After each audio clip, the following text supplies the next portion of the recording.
अच्छी बात है, मैं इसका उत्तर देता हूँ आपको। इसीलिए पहले पिक्चरों में बोला जाता था, ना बाप बड़ा ना भैया, सबसे बड़ा रुपया। रुपये की बात ज़रूर होनी चाहिए कि पैसा कैसे मिलता है, क्या हिसाब किताब होता है, कौन देता है मुझे, लेने का तरीका क्या है, मुझे साल में मिलता है, 6 महीने में मिलता है, महीने में मिलता है। मैं आपको इसका उत्तर दे देता हूँ, आपको महीने में 4 बार पैसा मिलता है। हमारा महीने के में 4 बार आपको पे आउट का सिस्टम है। इसलिए आपका वर्किंग कैपिटल हमेशा अच्छा रहता है, हमेशा आपके अकाउंट में पैसा रहता है। इसके लिए फाइनल पे आउट में अगर कुछ कमीशन बच भी जाता है आपका, कहीं पे कुछ कमीशन कम ज़्यादा भी हो जाता है, तो महीने के एंड में, महीना ख़त्म होने पे उसका एडजस्टमेंट भी किया जाता है। आपका stock accounting, inventory accounting, customer billing, आपका कलेक्शन, आपका रिसीवेबल, आपका पेएबल, ये सारी चीज़ें हम आपको आपकी एक प्राइवेट ऐप बना के दिए, उसको बोलते हैं वन ऐप। वन ऐप का मतलब है, ये वन ऐप है, एक ही ऐप है, इसमें ही सब कुछ होगा आईबीसी का। इसी में आईबीसी सीखेगा भी, इसी में कमाएगा भी, इसी में लीड्स डालेगा भी, इसी में वो कई कंप्लेंट भी डालेगा, इसी के अंदर उसकी ट्रेनिंग भी होगी, इसी के अंदर उसका कोच भी होगा। उसकी सारी दुनिया इस वन ऐप के अंदर रहेगी। और सेल्फ बिलिंग की टेक्नोलॉजी करके दे दी हमने आपको, तो आपको वो सब टेंशन आपको नहीं लेनी है। एज एन आईबीसी आप खाली कंसल्टिंग करिए, ये सब काम हम देखेंगे। देखिए, हमने इतने अच्छे कंप्लायंसेस रखे हैं ना कि शुरुआत में ही अपना इन्वेस्टमेंट बैंकर हमने केपीएमजी रख लिया था। अर्नस्ट एंड यंग दुनिया की 3-4 सबसे बड़ी कंपनीज हैं ये ऑडिट की। जब मेरे को टैक्स मैनेजमेंट अपना कराना है तो मैं अर्नस्ट एंड यंग से कराता हूँ, कि दुनिया की टॉप 3 कंपनीज में से एक है। इनको बिग 3, बिग 4 बोला भी जाता है, पूरी दुनिया के अंदर बोला जाता है। अब ईएनवाई को मैं किसी लोकल टैक्स कंसल्टेंट के साथ काम करता तो शायद मेरा बहुत सस्ते में काम हो जाता। कोई भी लोकल साउथ दिल्ली का, मुझे अच्छा साउथ दिल्ली का बढ़िया टैक्स कंसल्टेंट ले लेता। लेकिन मैंने रखा कि दुनिया के टॉप 3-4 के साथ काम करूंगा। जब मेरे पे कोई सवाल कभी भी ना उठाए जीवन के अंदर, हमेशा काम टॉप क्लास करके दूंगा। ए कैटेगरी, मुझे बी कैटेगरी पसंद नहीं है। मैं जो काम करता हूं उसे मुझे नंबर 1 रहना पसंद है। क्षमा चाहता हूं, दी ओनली 1 रहना पसंद है।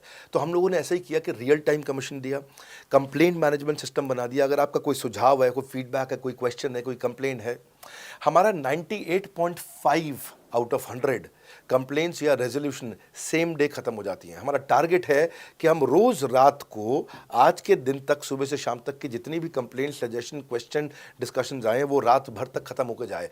लेकिन फिर भी अगर कुछ बच भी जाते हैं तो हमारा इस समय करंट रेट चल रहा है 98.5 आउट ऑफ 100, यानी कि 100 में से 98.5 कंप्लेंट्स या सजेशन या डिस्कशन या क्वेश्चन रिजॉल्व किए जाते हैं, और 1.5 बचता है जो अगले दिन तक जाता है।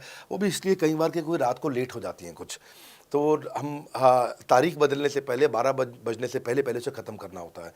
फिर भी बावजूद इसके अगर कोई तकलीफ रह जाती है तो हमने एक ई क्यूब लॉन्च किया है। ई क्यूब क्या होता है? Empathetic execution of exception.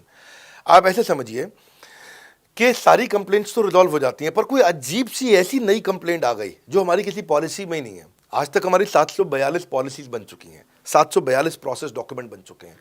अगर कोई पॉलिसी में ही नहीं है तो उसको रिजॉल्व करना मुश्किल होता है जूनियर लेवल पे, जो हमारा पूरा टीम काम कर रहा है उसमें। उसके अंदर हमारा कुछ सैकड़ों लोगों का पूरा एक कॉन्टैक्ट सेंटर है, कॉल सेंटर है, जो सर्विस सेंटर जिसको बोलते हैं, जहाँ वो लोग काम कर रहे होते हैं, लगातार सबसे इंटरैक्ट करते रहते हैं। लेकिन अगर कोई नई चीज़ आ गई जो कि 742 पॉलिसीज़ के अंदर नहीं है, तो अगले 3 दिन के अंदर 743वीं पॉलिसी बनेगी, फिर 744वीं पॉलिसी बनेगी, और उसका रेजोल्यूशन उसको दिया जाएगा। इसको बोलते हैं ई क्यूब। एम्पैथेटिक, यानी कि इस व्यक्ति का कोई प्रॉब्लम सॉल्व कर नहीं पा रहा था तो मुझे एम्पैथी देनी है। एग्जीक्यूशन सॉल्व करूंगा एक्सेप्शन की, क्योंकि ये प्रॉब्लम पहले कभी नहीं आई, ये एक्सेप्शन है, ये नई प्रॉब्लम है। तो इसी के लिए हमने एक कंप्लेंट मैनेजमेंट सिस्टम बनाया पूरा। इसमें हमारे यहाँ पहले शुरू में हमारी रेटिंग लो हुआ करती थी, हमने इस पर टीम बनाई। मैं आपको बात बता रहा हूँ 2020 की, 2020 अगस्त सितंबर की हमने इसको लॉन्च किया था। जिस साल हमने आईबीसी लॉन्च करने के 4-5 महीने बाद लॉन्च किया इसको, क्योंकि तब हमारे को उसकी नीड समझ में आई। फिर सजेशन, फीडबैक, क्वेश्चन, कंप्लेंट सब आने लगे, और इसको हमने रिजॉल्व करना शुरू किया। और मुझे याद है कि हम लोग जब तक 2021 मार्च तक आए थे तो हमारी रेटिंग 9.6 आउट ऑफ 10 हो चुकी थी। 9.6 आउट ऑफ 10, इसको हम कंसिस्टेंटली ट्राई कर रहे हैं कि 9.9 या 10 आउट ऑफ 10 पे पहुंचे। इसका बड़ा फ़ायदा हुआ हमारे को। इसमें जितनी भी कंप्लेंट्स आती हैं, सजेशंस आते हैं, डिस्कशंस आते हैं, उनको रिजॉल्व करते हैं। टिकट सिस्टम होता है, टिकट रेज करता है सामने वाला। तो ये यहाँ से नहीं होता तो फिर ई क्यूब पे सॉल्व हो जाता है उसके आगे जाके, एम्पैथेटिक एग्जीक्यूशन ऑफ एक्सेप्शन। तो ये हमने टोटल ऐसा मॉडल लिया कि जिसमें हम कहीं पे भी किसी को तकलीफ ना रहने दें।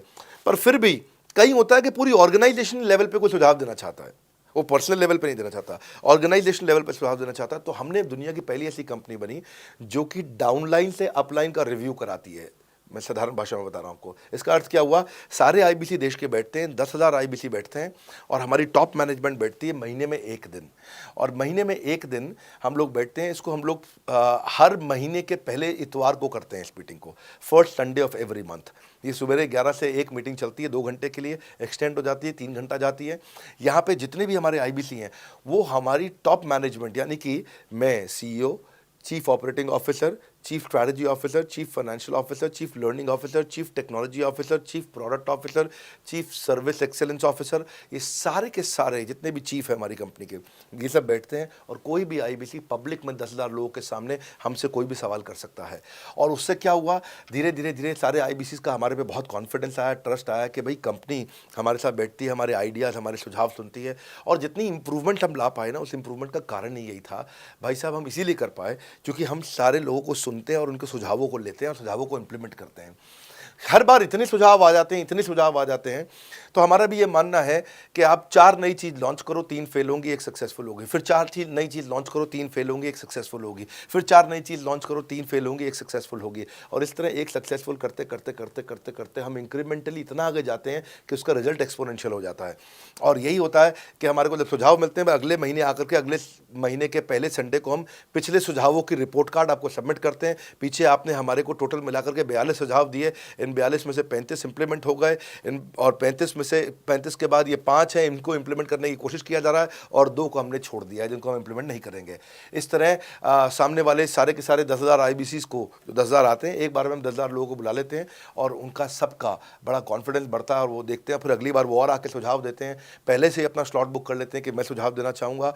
तो बेसिकली आपकी किसी भी समस्या को सुलझाने के लिए हम कंटिन्यूसली लगे रहते हैं। और आपका कमीशन, जो आपने जहाँ प्रश्न पूछा था, वो तो एक बहुत छोटी चीज़ है। आईबीसी का कमीशन तो छोड़िए, हम अपने एम्प्लॉयज़ भी हैं, आज तक कभी भी उनकी तनख्वाह 30 तारीख से लेट नहीं हुई है। अगर 30 का महीना तो 30 को तनख्वाह मिलेगी, 31 का महीना तो 31 की दोपहर को तनख्वाह मिल जाएगी। अगर ये फरवरी का महीना 28 का है तो 28 की दोपहर को मिल जाएगी। अगर 28 को संडे है तो 27 को मिल जाएगी। 27 को अगर फोर्थ सैटरडे है तो आपको 26 को तनख्वाह मिल जाएगी। तनख्वाह भी हम कभी लेट नहीं होने देते, पेमेंट भी हम कभी लेट नहीं होने देते। ये हमारी कंपनी में एक कमिटमेंट है।